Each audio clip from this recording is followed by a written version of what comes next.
have the ability to shape international affairs. 大家好，我是小 Q。最近到了法国巴黎，作为一个策指学 UP 主，巴黎有一所世界名校——巴黎政治大学，也叫巴黎政治学院。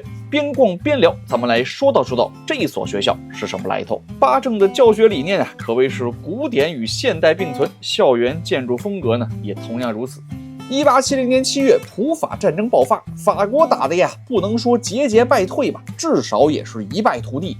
小学课本里有一篇最后一课，就是讲法国战败后割地赔款，当地人成为亡国奴，却坚持学法语的故事。当时社会各界对法国的政客们极度不满，一位叫艾米尔·布特米的法国政治学家一拍桌子，菜就多练，拉着一批小伙伴建了一所学校——巴黎政治自由学堂。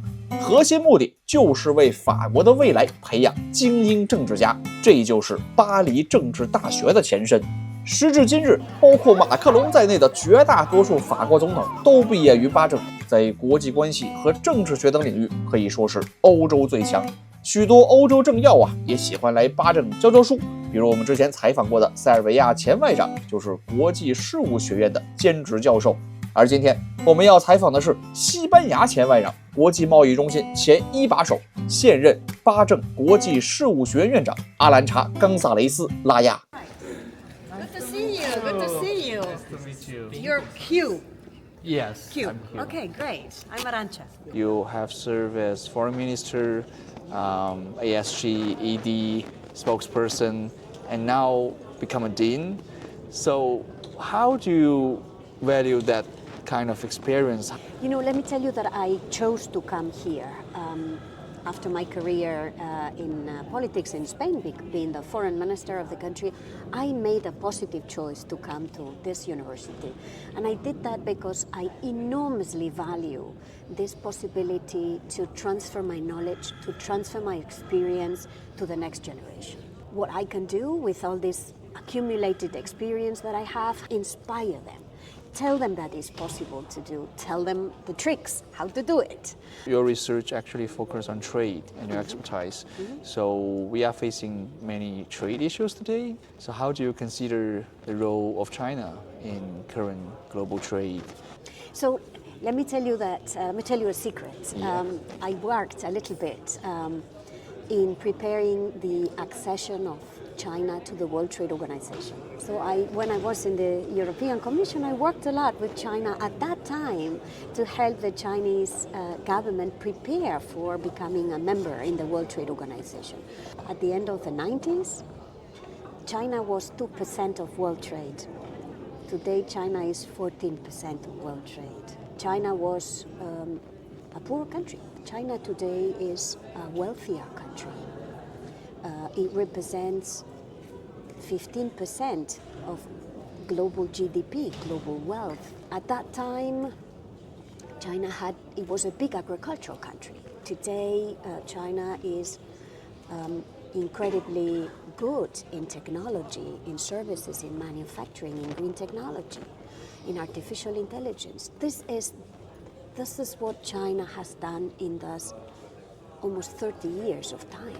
It's been good to do this in a peaceful manner thanks to the fact that there was an international order, right? That there were norms, that there were rules that helped this integration of China into the global economy. Now China is a big actor, is a systemic actor.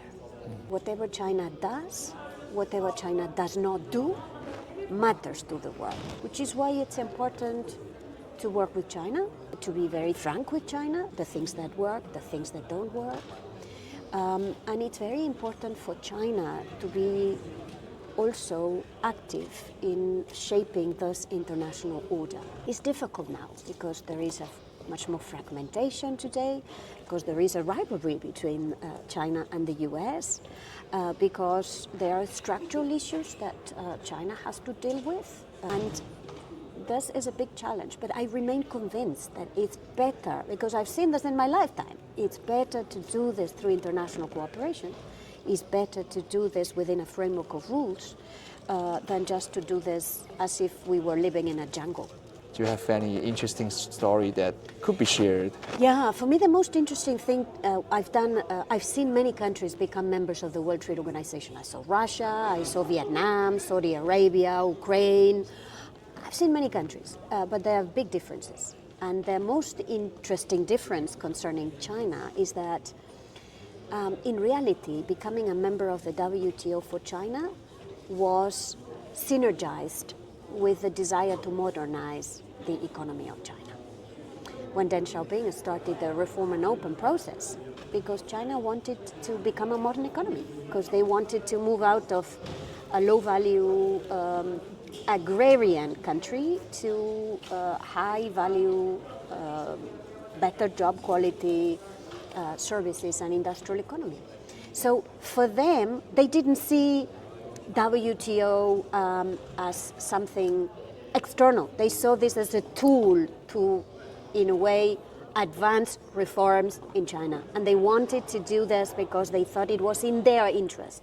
As a scholar, what's your perspective? What's your view on the role of Europe? It's very interesting that this year marks the 50th anniversary of the establishing of diplomatic relations between Europe as such, not European nations, Europe and China. The question that China had for the European leadership is whether Europe would be capable of being a strong, united Europe. It was 50 years ago. And it's a long journey for Europe. Europe is very clear that the future for Europe is being a united, strong Europe, one that can shape international relations, one that can shape the international order, one that would lead rather than just simply follow. And of course this requires today having the capacity to navigate very turbulent waters, working with the US, with whom it has a very intense economic relationship, but also a very important defense alliance, but working also with China, with whom it has a long history of working together. None of these relations are easy. They all have their specific challenges, and I think it would be foolish to just simply say that there are no differences. Of course there are differences and we have to work on them. But I think I want Europe to be a strong actor internationally that can build bridges with every nation, that can work with China, that can be open to China about the things that work. I think both China and Europe are working a lot on ensuring we reduce the risk of climate change, which is at the end of the day an existential threat to all of us. If we don't do that, our planet would not exist. There are other areas where there is more disagreement. For example, there is disagreement over war in Ukraine.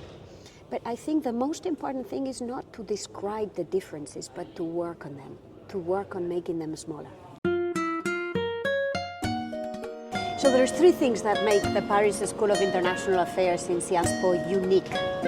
First is interdisciplinary, because to understand international affairs you need to know a bit of history, a bit of economics, a bit of sociology, a bit of politics, so it's blending this together. The second special feature is it's theoretical but it's very practical.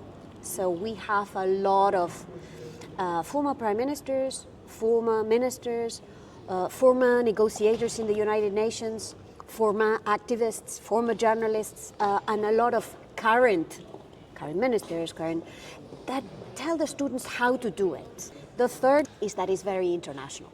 So we have more than 120 nationalities within our student group. You learn about international affairs already talking to your colleagues. A capacity to understand what's happening in the world just by talking to people that live in these parts of the world. In the Paris School of International Affairs, we just started a new master on technology and international affairs.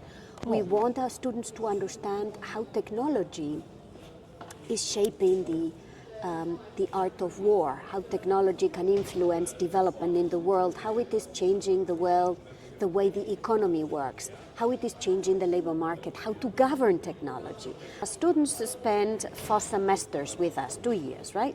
They can choose to do the 2 years with us in Paris, or they can choose to do 1 year, right? 1 year in Sciences Po, 1 year with a partner university, including in China with Fudan University or Peking University. But we have 12 around the world they could choose from. It's 4 semesters.